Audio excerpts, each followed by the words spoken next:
Baeyapa. ¿Cómo están la gente amante de las plantas naturales y de la vida sana? En este video estaremos tratando una planta medicinal muy utilizada en nuestro país, Paraguay, que se llama siempre viva.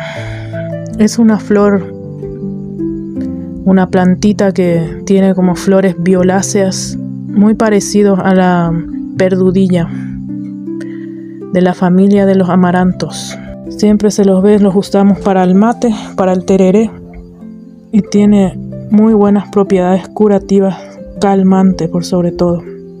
Se lo utiliza como un sedante natural para aliviar la presión alta. Si no puedes dormir, te haces un tecito de esta planta y eso te ayuda para dormir.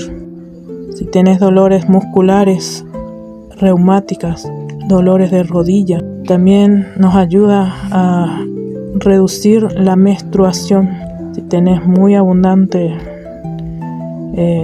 la menstruación, esto te ayuda para disminuir.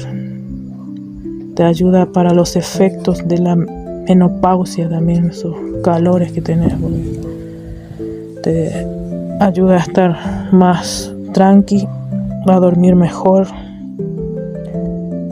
También es una planta diurética que nos ayuda para proteger nuestro hígado, riñón, para desinflamar,